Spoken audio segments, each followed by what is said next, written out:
कुशवाहा जी आज के समारोह में उपस्थित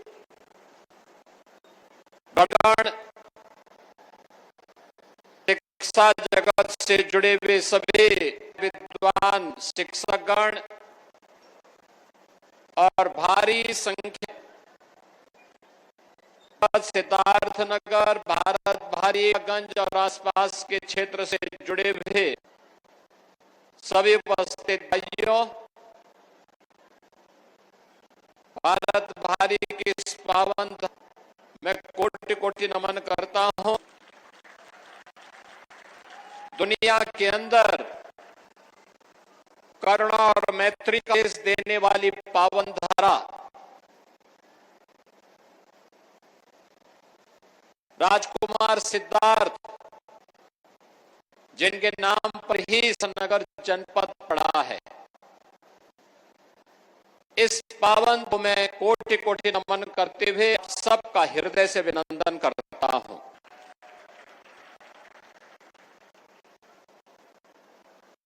नवरात्रि की आज सप्तमी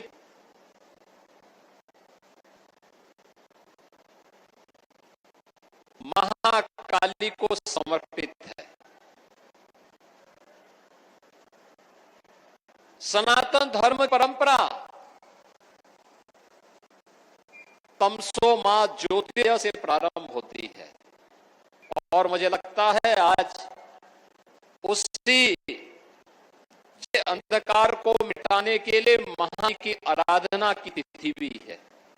और इस अवसर पर इस भारत भारी में डुमरियागंज विधानसभा क्षेत्र गुरु गोरखनाथ ज्ञानस्थली का लोकार्पण का कार्यक्रम है। इस अवसर पर मैं यहाँ वासियों को हृदय से बधाई देता हूँ।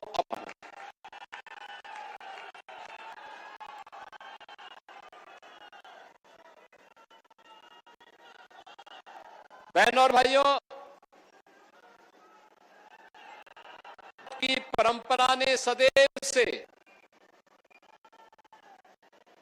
ना की है, सदैव से, और इसीलिए भारतीय मनीषा ने इस बात पर विश्वास है आ कर्तवो यंतो विश्वत, ज्ञान के लिए चारों ओर खुला छोड़, जहां से भी ज्ञान की धारा आप तक पहुंच उसका स्वागत होना, उसका अभिनंदन होना चाहिए, क्योंकि वही जीवन में हमारे लिए प्रगति के अनेक मार्ग प्रशस्त करता है। वही जीवन के मार्ग प्रशस्त होने हैं और जीवन के उस होने के मार्ग का स्वागत समाज के हर प्रबुद्ध जन, हर सज्जन सब सदैव करने के लिए तैयार होना है। और श्रीमद् भगवत गीता भी यही, न ही ज्ञानेन सदृशम त्वमेव विद्यते। जीवन में किसी को ज्ञानवान में कुछ भी नहीं है, कुछ भी पवित्र, और इसे हम भारत भारी में आकर के इस ज्ञान स्थल कार्यक्रम में मुझे आने का अवसर हुआ। कहां पर यहां मुझे आने का, और इन काफी वाद एक बदले हुए परिवेश में आज मुझे, उस समय हम लोग 2008 में यहां आए थे, तब चुनौतियां ढेर सारी थी, ढेर सारी चुनौती, तत्कालीन से विकास नहीं हुआ करता था, चरम पर थी, सुरक्षा का वातावरण था, न बेटी सुरक्षित थी, न व्यापारी सुरक्षित था, चारों ओर का वातावरण था। इन सरकारों के एजेंडे में शिक्षा नहीं थी, और हमारे इस बात को मानते रहे कि शिक्षा के लिए कुछ भी किया जाए वह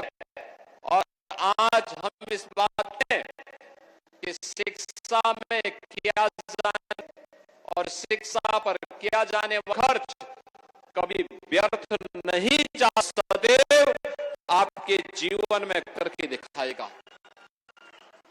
कितना परिवर्तन हुआ है पिछले 10 वर्ष में अपने बदलते हुए भाई, और श्रेष्ठ भारत भी है। ये भारत अब दुनिया का पिछलग्गू नहीं बल्कि दुनिया की 5वीं बड़ी अर्थव्यवस्था बन चुका है, और आने वाले समय में मात्र 2 वर्ष में भारत दुनिया की 3री बड़ी अर्थव्यवस्था बनेगा, इसमें कोई संदेह नहीं।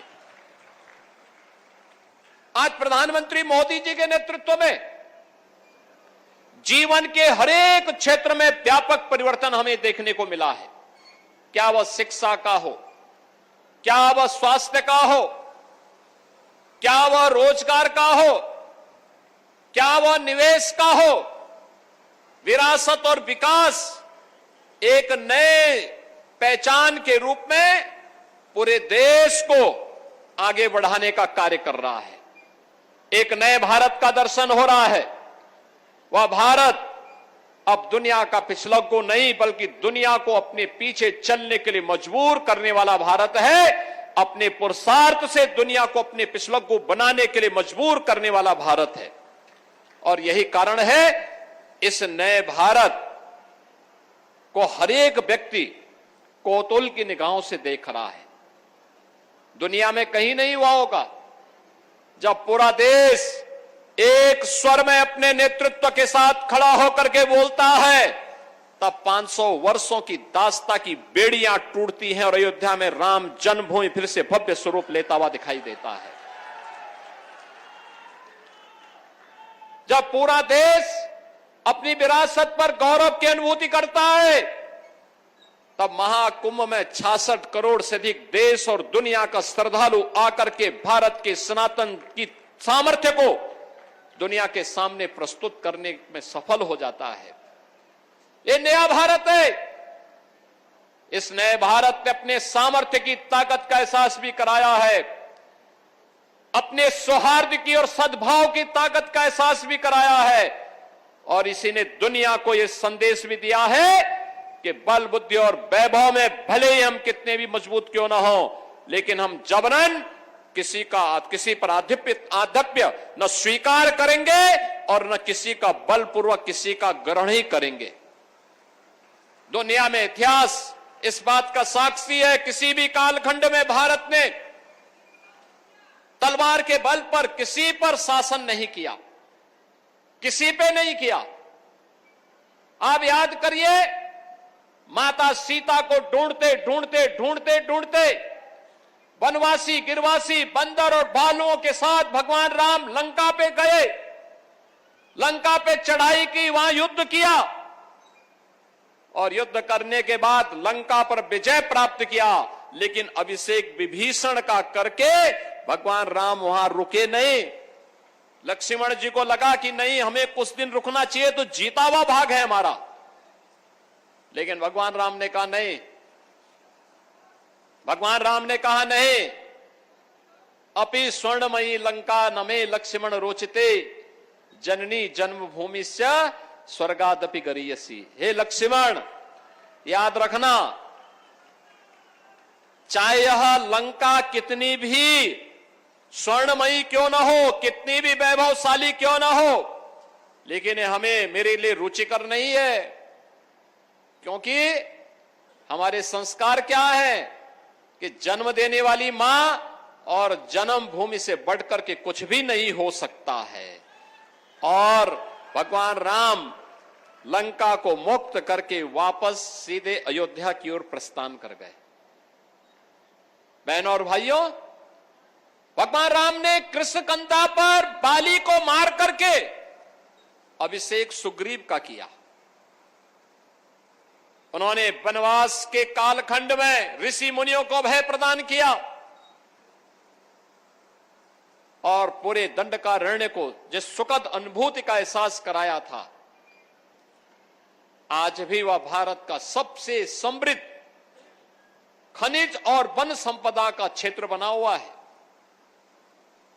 आज भी उस क्षेत्र में हम जब देखते हैं कि भारत के कितना समृद्धशाली क्षेत्र रहा होगा, हजारों वर्षों की विरासत का प्रतीक, उस परंपरा को आज भी हम लेकर के चलते हैं। बहनों और भाइयों, इतिहास का कोई भी कालखंड होगा दुनिया के अंदर, भारत की परंपरा से निकले हुए बौद्ध परंपरा उसी का एक हिस्सा है। याद करिए, राजकुमार सिद्धार्थ का बचपन इसी सिद्धार्थनगर और लुम्बिनी में व्यतीत हुआ था। यही वह क्षेत्र है। ज्ञान प्राप्त करने के बाद बुद्ध कहलाए। महात्मा बुद्ध के रूप में, गौतम बुद्ध के रूप में उनकी ख्याति हुई। उन्होंने अपनी कर्म साधना की स्थली इसी पूरे क्षेत्र को व्यतीत किया। सर्वाधिक चातुर्मास इसी श्रावस्ती में व्यतीत किए। संन्यास प्राप्त करने के बाद कुछ समय के लिए लुम्बिनी आए। उन्होंने यहां की व्यवस्था को देखा। दुनिया के अंदर उनके अनुयायियों ने बौद्ध धर्म का प्रचार प्रसार किया। जहां पर लोगों में सभ्यता नहीं थी, वहां सभ्यता और शिष्टाचार सिखाया। बौद्ध धर्म के करुणा और मैत्री के संदेश के माध्यम से उन्होंने दुनिया को अपनी ओर आकर्षित किया। आज दुनिया में बड़े बड़े देश, जापान हो, कोरिया हो, लाओस हो, या दुनिया के वे तमाम बड़े देश बौद्ध देश के रूप में दुनिया की एक ताकत रखते हैं। बुद्ध के प्रति अपना समर्पण का भाव रखते हैं। लेकिन बुद्ध ने तलवार के बल पर नहीं, उनके अनुयायियों ने भारत के ज्ञान की इस परंपरा के बल पर दुनिया को अपनी ओर आकर्षित किया और अपना अनुयायी बनाया है। यह भारत की ज्ञान की वो परंपरा है जिस समृद्ध परंपरा के साथ जुड़ने का सौभाग्य हमें प्राप्त हुआ है।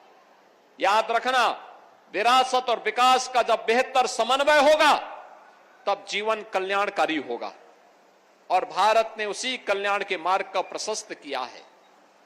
याद करिए, पहचान का संकट 14 के पहले क्यों देश के पास था? इसलिए था क्योंकि पहले की सरकारें विरासत पर नहीं, भारत की विरासत को कोसते थे। वे कहते थे राम और कृष्ण तो मिथक है। 14 के पहले की सरकारें कहती थी, प्रदेश की हो या देश की हो, वे राम और कृष्ण की परंपरा पर विश्वास नहीं करते थे। वे भारत की ज्ञान की परंपरा को कोसते थे। वे भारत को भारत बने रहने के लिए नहीं, बल्कि भारत की परंपरा को हर प्रकार से अपमानित करना ही अपना जन्मसिद्ध अधिकार समझ लिए थे। और यही कारण था भारत की आस्था उनसे लगातार हटती जा रही थी। लगातार भारत के लोगों के मन में एक असंतोष उनके प्रति व्याप्त हो रहा था।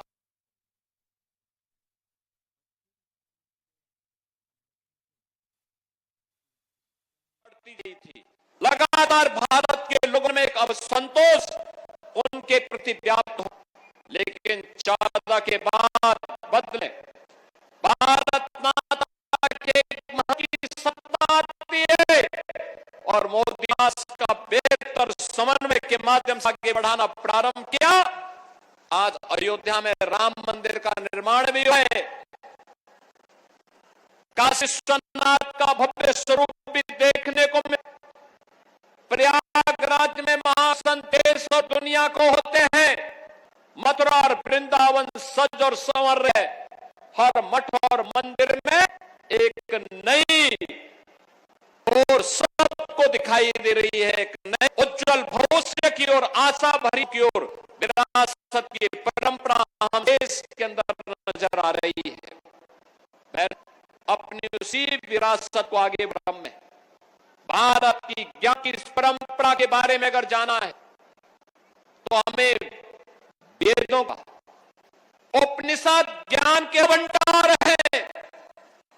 दुनिया पहुंच नहीं पाई है, विज्ञान पहुंच नहीं पाया है, वहां पर उनका मार्गदर्शन कर सकते हैं, अवलोकन तो करे, देखे, उसमें शोध को आगे बढ़े।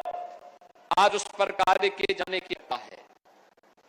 लेकिन ज्ञानामृत परंपरा के लिए भी प्री प्राइमरी से लेकर के शिक्षा तक आज जो राष्ट्रीय है 2020 कोरोना से अस्त व्यस्त थी, लोग अपने बच रहे थे, तब कोरोना के साथ साथ प्रधानमंत्री मोदी एक राष्ट्रीय देश के अंदर लागू की जा रही थी और शिक्षा नीति को प्रभावी लागू करने का परिणाम है कि अब प्राइमरी से लेकर के उच्च शिक्षा तक भारत की मातृभूमि में शिक्षा प्रारंभ हुआ है।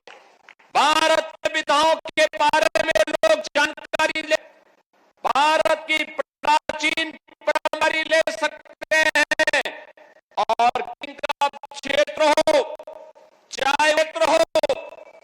चाहे वह तकनीकी फील्ड में हो, विज्ञान का हो, प्रौद्योगिकी हो, या फिर मानव, प्रत्येक क्षेत्र में बढ़ने की अथाह संभावनाओं को आगे बढ़े होना है। पीएम श्री विद्यालय हो, मुख्यमंत्री कंपोजिट विद्यांगला हो, ऑपरेशन काया परंपरा हो, या फिर अभ्युदय योजना के अंतर्गत के लिए आगे बढ़ने के लिए जनपद में कोचिंग की नवीन जो वर्चुअल और फिजिकली प्रकार की सुविधा वहां पर उपलब्ध करवाता है। सभी चीजें आज बहुत बढ़ रही है। अभी आपने प्रभारी से सुना होगा अटल विद्यालय रजिस्टर्ड श्रमिकों के बच्चों के लिए बना 17-18 अपनी बिल्डिंग में चल रहे 18 विद्यालय का उद्घाटन होने वाला है। बहनों और भाइयों, 57 जनपदों में मुख्य कंपोजिट विद्यालय इंटीग्रेटेड कैंपस प्री प्राइमरी से लेके सीनियर सेकेंडरी यानी नर्सरी से लेकर 12वीं तक की शिक्षा एक ही कैंप आधुनिक शिक्षा प्रणाली के माध्यम देने के लिए सरकार पूरी प्रतिबद्धता कर रही है।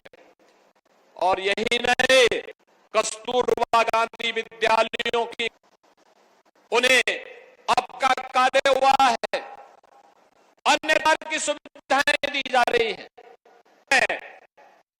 यह भी एक शिक्षा के क्षेत्र में निजी श्री राघवेंद्र प्रताप सिंह, श्री प्रवीण पांडे जी ने, सिंह जी ने, श्री आकाश सिंह जी ने गोरखनाथ ज्ञान स्थली के रूप में इस भव्य बिंब यहां पर किया है। इसका है और पहले सत्र में पूरे धैर्य के साथ आज देश के अंदर शिशु मंदिर का सबसे बड़ा किसी एक संगठन के स्तर पर चला कोई शिक्षा का बिंदु बना हुआ है तो सरस्वती शिशु मंदिर कला है। और गोरखपुर में जब 19 सरस्वती शिशु मंदिर प्रारंभ हुआ, 5 छात्र थे, 5 छात्रों से प्रारंभ हुआ था। आज छात्र छात्राएं सरस्वती की विद्या भारती के अंतर्गत संचालित अध्ययन कर रही है। विद्या राष्ट्रीयता से उत्प्रोत हो, अपने संस्कारों के साथ जुड़ी, अपनी मातृभूमि की पढ़ो, भाषा का विवेकन, अपनी संस्कृति विचलन नहीं हो, इस भाव के साथ बढ़ने के लिए तैयार होना होगा। यह गुरु गौरान स्थली आज आरंभ हो रही है और मुझे याद जानकारी में कि अभी विद्यालय शुभारंभ की 150 छात्रों ने बताया गया रजिस्ट्रेशन भी अपना करा लिया है। 150 छात्रों का रजिस्ट्रेशन, यानी के लिए जितने छात्र छात्राएं उन्होंने अभी से अपने रजिस्ट्रेशन के साथ प्रारंभ कर दिया है। मुझे पूरा विश्वास भारत और भारतीयता के प्रति भारत भारी की परंपरा के अनुरूप वासंतीय नवरात्रि अवसर पर यहां पर प्रारंभ हो रहा है यहाँ का केंद्र एक बड़े संस्थान के रूप में इस क्षेत्र को आलोकित करने का कार्य करेगा। विश्वास के साथ मैं गुरु गोरख स्थली के शुभारंभ के अवसर पर विद्यालय प्रबंध समिति के सभी पदाधिकारियों हृदय से बधाई देता हूं। आप सभी को हृदय से बधाई देता हूं। मंगल में प्रति व्यक्त करते हुए अपनी वाणी को हूं। धन्यवाद। जय हिंद। बहुत बहुत धन्यवाद आज जी। कार्यक्रम के अंतिम कड़ी के रूप में प्रधानाचार्य श्रीमती सुषमा श्रीवास्तव जी से कृपया आकर के सबको